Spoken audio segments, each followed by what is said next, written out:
This is Ptolus, Tales Under the Spire, Chapter 1, Vo Returns to Ptolus, Part 2, and Part 3.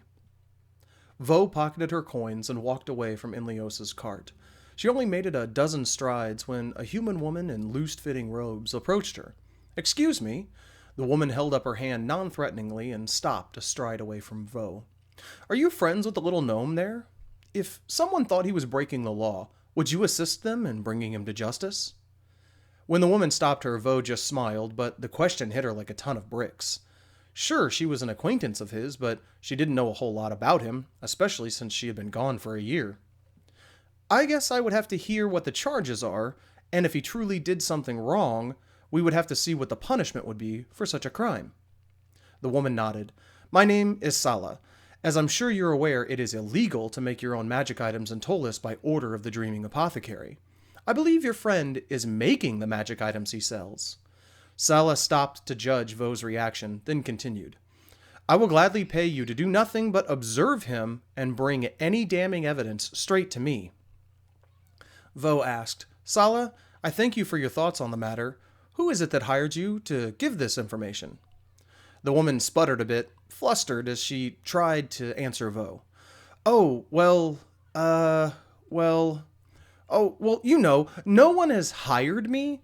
I just don't see how he could be selling all of those items without making them himself, and I want to find out if that's true or not." As far as Vo could tell, Sala was speaking the truth that no one had hired her. Vo thought she figured out why she was inquiring about the magic items. Seeing that the woman is just curious, Vo smiled to her and asked, "Well, do you sell magic items as well? Is he stealing business from you?" The woman leaned back, literally taken back by the inquiry, and vehemently denied it. "Oh, all the heavens above, no!" Vo could see more than a little fear in the woman's eyes. "The Dreaming Apothecary will not stand for someone making magic items to sell in the city. That's their business. I simply want to see that things are being done right, and that the little gnome creature isn't smuggling into our fair city and circumventing the proper channels." Again, the woman seemed completely genuine and truthful to Vo. Vo felt for the woman, but since it was not against the law to make magic items, then it wasn't something she would even consider helping her with. "I'm sorry I can't help you with this, Sala. As you know, the Dreaming Apothecary doesn't have the corner market on magic item crafting, even though they want to. It hasn't become a law as of yet. So, even if my friend here is making them, he is well within his rights to do so. As for smuggling, I'm not sure what you're getting at with that line of thinking." Sala stomped in frustration. "Harumph! Fine.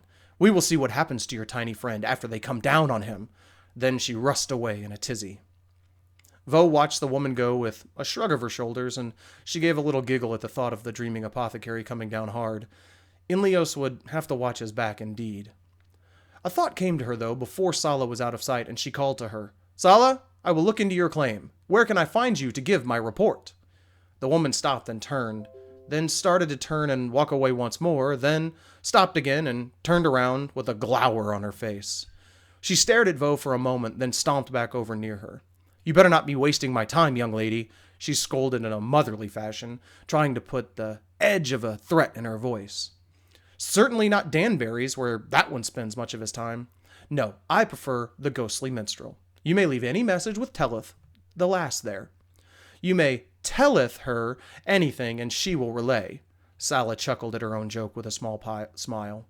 "I will pay you 10 gold for any information you can bring me about him, his suppliers, and his merchandise." She whirled away to have the last word and whisked into the crowd. With a nod, Vo made the mental note about the place she mentioned and the name. Vo then herself left the area and found an alley to see if anyone had followed her. Vo did not see anyone paying her any extra attention as she ducked into the nearby alley. Now that she was alone, she cast a spell on herself and walked out the other side of the alley. She then circled back around and went to Inleos again. Vo cast Alter Self and changed into the form of a nondescript woman. Part 3. When Vo returned to Inleos, she pretended to buy something to get him in conversation. She threw in key words to let him know it was her speaking. She then told him to listen to every third word as she spoke. The message, after all was put together, said, "The Dreaming Apothecary is on to you and thinks you are making magic items. You know that others have had a bad time of things after the dreaming apothecary wanted them taken care of. Inleos pretended to haggle a little bit over price until the disguised Vo backed down and walked away without spending any money. It was getting time to head to the Griffin to meet with Inleos for dinner. She wondered how the rest of his day went. Vo had plenty of questions to ask him, but not for the Sala woman. Vo wanted to know more about the dreaming apothecary and the missing people she had heard about. Vo chose a seat in the corner of the establishment so she could keep an eye on the whole place. Another mainstay of Tavern Row, the Griffin was both a tavern and an inn. You could identify the two-story building easily by the large mural of a rearing griffin painted on one wall. The tavern, its kitchen, and the pantry comprise the entire lower floor, while the upper floor has 10 rooms to let out. The tavern offered food, mainly just whatever is cooking over the fire that night. Occasionally there was a roasting pig or a flank of beef, but usually there was a big pot of lamb or beef stew, as well as a few other dishes, a plate of bread, cheese, a little fruit, a plate of fried potatoes and onions and gravy, or a cooked meat pie. The Griffin catered to common folks, and it enjoyed a reputation as a friendly, safe place to eat or drink.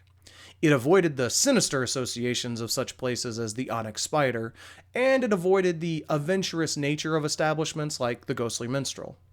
Nella Schwan was the manager of the Griffin. The tavern was full to bursting every night, with most of the rooms filled as well. Vo was able to find a booth table in the corner, as the place hadn't started to fill up yet that evening. She wasn't kept waiting long as Inleos entered shortly thereafter. When Inleos walked in, Vo waved him over to her table, which already had his favorite drink and also a nice sweet elven wine filled for herself. Vo had also placed an order for 2 plates of the house special for the evening. When he sat down, Vo looked over him and asked, "How was the rest of your day?" The gnome stepped up into the chair and took a kneeling sort of position to be able to be comfortable. "Thank you for the drink. What did you mean about the dreaming apothecary being after me?" "You are welcome, my friend," she said as Inleos asked his question. She took a sip of her wine. "Ah, yes, the dreaming apothecary. Well, I had a woman approach me just after I had spoken to you the first time. She wanted me to spy on you. She said you were making illegal magic items and should be brought to justice. Naturally, I laughed at this and began to question her about her motives. She didn't come right out and say that she worked for the dreaming apothecary, but I have a feeling she has at least an association. Now, I have also heard that there have been many strange disappearances and quote-unquote accidents with people who are making magic items." Inleos stood up in the chair and practically shouted, No! I never make magic items. I can't even make magic items. Someone is spreading horrible rumors. Oh, my. Inleos was visibly shaken as he gripped the table, standing in the chair. Vo patted her hands downward to calm the gnome. They didn't need to attract any attention their way, especially about magic items and such business. Calm down. I know you haven't made items in the past, but I have been gone a year, and you may have learned a trick or two while I was gone. I had to ask. I will make a report and find out who is trying to soil your name. For the record, I don't care if you were. I would congratulate you on your success. After all, it isn't illegal, and they can't corner the market on crafting. But they can. They have. It's very, very dangerous. Just then the food arrived, and Vo thanked the waitress and began to taste some of the beef medallions she had ordered for herself and Inleos. Delicious. Have some, will you? And let's just enjoy the rest of our meal together. You can tell me what you know of the strange things that have happened to people, if you know, that is.